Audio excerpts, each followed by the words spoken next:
Olá, pessoal.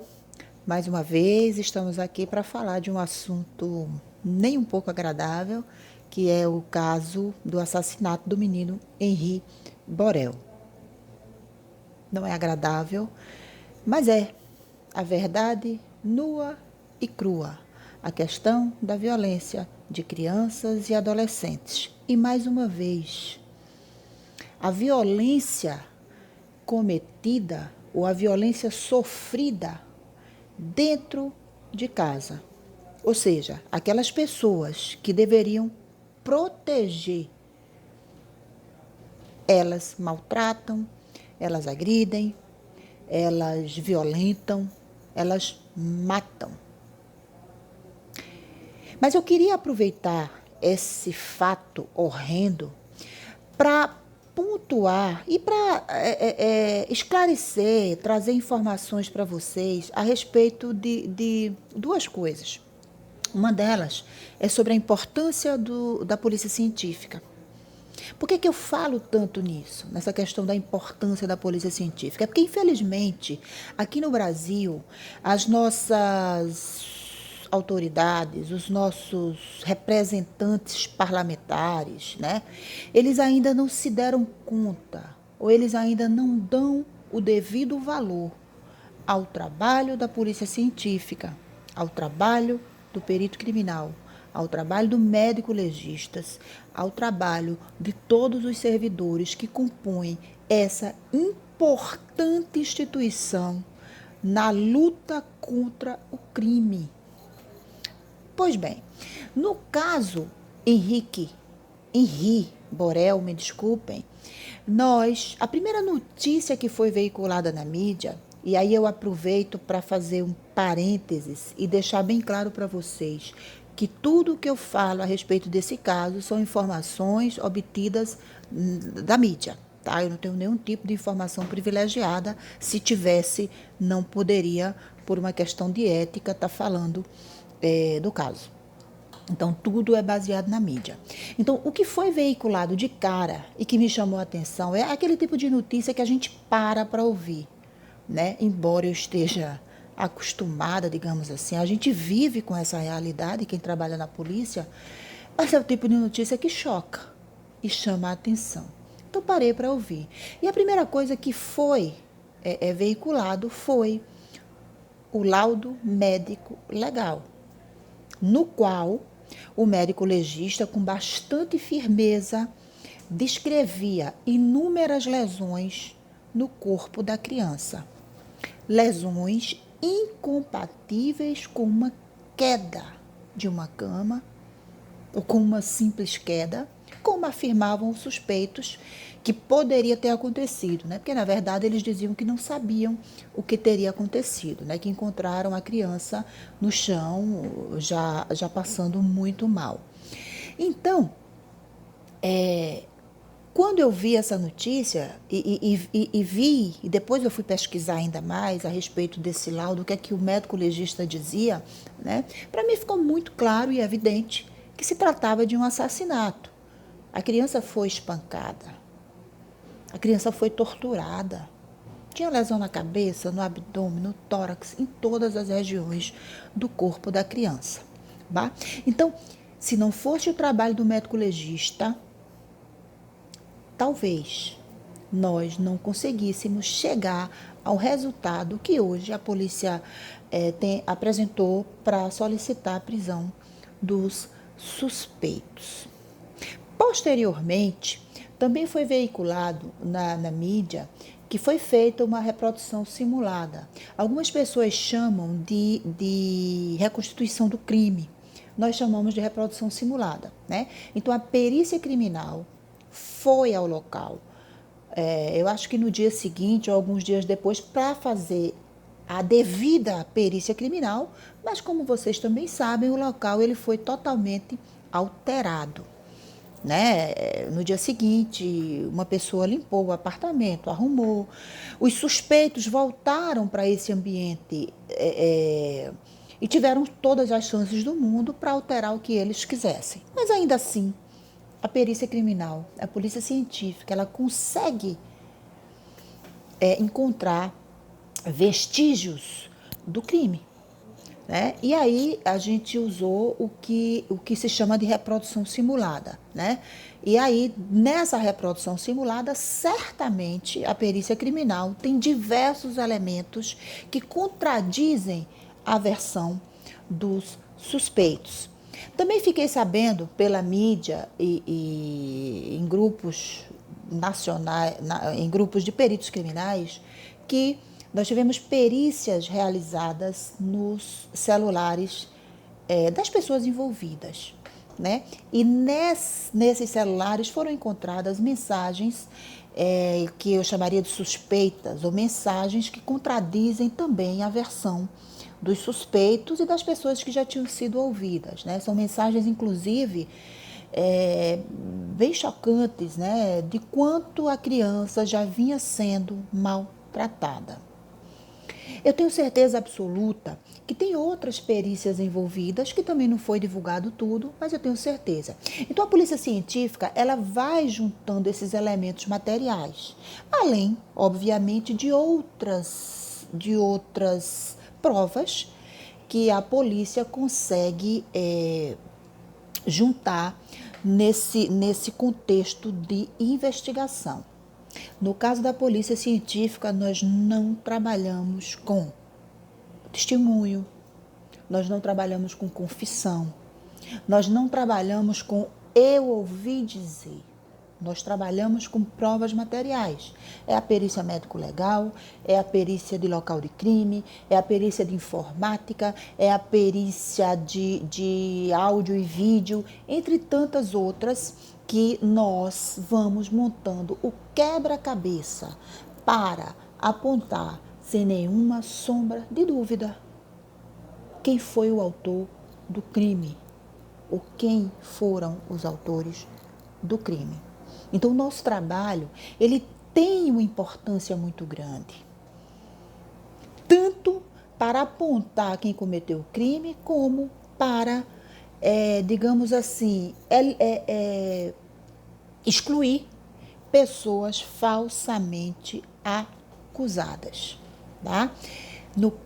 Nesse caso específico do menino Henri, o que chamou logo a atenção de cara foi o laudo médico legal. E aí, a partir daí, todo o restante das perícias. Uma outra coisa que me chamou bastante atenção, e eu também gostaria muito de falar sobre isso e deixar registrado essas considerações. Ontem me mandaram uma mensagem também, uma reportagem sobre o caso do menino Henri, e porque as pessoas sabem o quanto isso incomoda quem trabalha na polícia científica.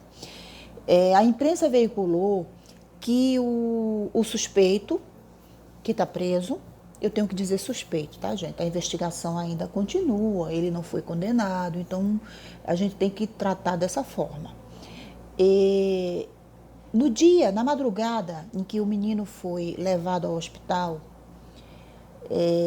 por volta das 4 horas da manhã, o suspeito mandou mensagem para um alto executivo da Secretaria de Saúde do Estado. Bom, o suspeito é uma autoridade, é um representante do povo, né, um vereador, então ele naturalmente tem muitos contatos. Então ele mandou contato para uma mensagem solicitando que essa pessoa, com sua influência no meio da saúde, um alto executivo, de alguma forma impedisse que o corpo de Henri fosse encaminhado para o IML. Vejam que coisa séria. Por isso que quando a mídia diz que eles estavam tentando atrapalhar a investigação, isso fica muito claro. São sinais que essas pessoas vinham dando desde o início, com aquelas entrevistas e tantas coisas que a gente ouviu, e que de fato é. Por que ele não queria que levasse para o IML? Porque ele sabia que lá no IML o médico legista iria observar todas aquelas lesões. Então ele tentou. O alto executivo não viu a mensagem logo de madrugada, de manhã cedo viu essa mensagem e fez contato com o hospital. Bom, isso é normal aqui no Brasil, né? Só que ele teve a informação que os médicos lá no hospital tinham percebido lesões estranhas e que o corpo obrigatoriamente teria que ir para o IML. O que é que eu quero dizer com essa informação? Onde é que eu estou querendo chegar? Quem trabalha na polícia científica, no IML ou na perícia criminal, a gente recebe diariamente vários pedidos com esse teor de: olha, fulano morreu, dá para agilizar a liberação do corpo? Olha, o corpo de fulano está no IML, já faz 2 horas que chegou lá e ainda não foi liberado, me ajude. Gente, eu tenho certeza absoluta que a maioria das pessoas que faz contato pedindo essa agilidade na liberação do corpo, isso é meio cultural aqui no Brasil, eu tenho absoluta certeza que a maioria está agindo de boa fé. É só uma questão de sofrimento, quer virar essa página. Por falar nisso, parece que era uma das frases usadas pelo suspeito, né? Deixa a gente levar o corpinho, enterrar e virar essa página, né? Entre outros absurdos que ele falou, tipo assim, vira a página, faz outro filho para o pai do menino Henri. Então as pessoas pedem, é meio que cultural, é uma angústia sem fim. A gente entende essa angústia da população, do familiar, né, em agilizar todo esse processo doloroso que é perder um ente querido e fazer esse sepultamento e tantas outras coisas. Mas o que a impressão que eu tenho é que as pessoas não compreendem qual é o real papel do IML. Gente, quando um corpo é encaminhado para o IML, significa que há uma suspeita de crime e uma investigação que será instaurada, ou que foi instaurada. É uma investigação criminal, é uma investigação policial. Não é dever do IML fazer perícia em pessoas que morreram de causas naturais. Porque se morreu de causa natural, não tem crime envolvido. Agora, se a pessoa morre devido a causa externa ou morte violenta, do tipo uma ocorrência de um acidente de trânsito, um acidente aéreo, um acidente de trabalho, um homicídio, um feminicídio, uma queda. Uma queda é uma causa externa. E a polícia vai investigar se houve crime. Como foi essa queda? Ele foi empurrado?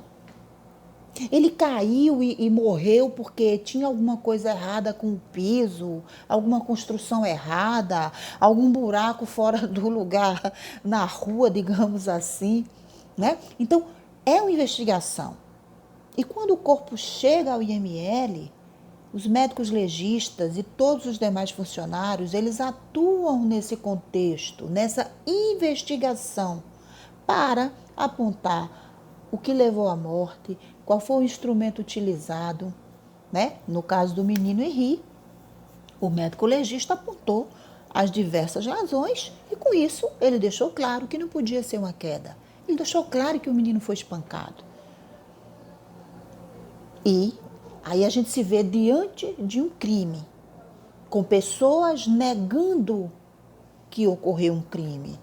E aí tem que ter a atuação da polícia. Então, não esqueçam disso nunca mais. Quando um corpo vai para o IML, é porque existe a necessidade de uma investigação policial. Se não existe essa necessidade, não tem por que ir para o IML. Qualquer médico do sistema de saúde pode atestar o óbito para dar encaminhamento aos demais processos decorrentes, não é? Então, se vocês observarem, quando a gente escuta alguma notícia veiculada relacionada à morte de pessoas fora aqui do Brasil, é comum a notícia vir dessa forma. Não, vou dar um exemplo aqui, né? Vou chutar porque eu não lembro mais dos detalhes. Morre Michael Jackson. O corpo é liberado, gente, 30 dias depois, 40 dias depois.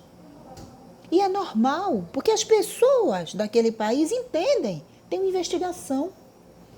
Então, eu não posso liberar o corpo. Não tem porquê liberar correndo uma pessoa que foi morta ou que morreu de forma violenta. Não tem porquê liberar, não tem para que essa pressa, tem que investigar. E era o que o suspeito queria fazer com o Henri. Enterra, porque aí eu vou sustentar a minha tese de que não houve nada, de que foi uma queda, né? Mas aí eu faço um parênteses aqui para parabenizar os profissionais de saúde, que têm um papel extremamente importante também nesse contexto, quando desconfiaram que tinha alguma coisa fora do normal e viram a necessidade de encaminhar esse corpo para o IML. E por fim, pessoal, eu gostaria de registrar aqui a minha indignação, né? Por mais que eu conviva com isso diariamente, é muito triste ver crianças morrendo ou sendo maltratadas por quem deveria proteger. E também queria chamar a atenção para vocês que estão ouvindo esse vídeo. Fiquem atentos aos sinais. Às vezes a criança ela não tem nem como falar, às vezes não sabe nem falar de tão pequena que é, né? Então, nossas crianças e nossos adolescentes, eles precisam ser protegidos pelos familiares, pelos vizinhos, pela escola, pelo sistema de saúde. Então, temos que ficar atentos aos sinais. Acabar com essa história de achar que pai não maltrata, que mãe não maltrata, que avô, que tio, que padrasto, que irmão maltrata. Tem gente que é ruim por natureza e maltrata. E eles ficam totalmente indefesos. E muitas vezes a gente vê ou sente alguma coisa, mas acha que tá exagerando. Não tá. Prestem bem atenção nos sinais. E qualquer sinal, busque ajuda, denuncie de alguma forma. Não falta canal para isso. Ok? Um beijo para vocês.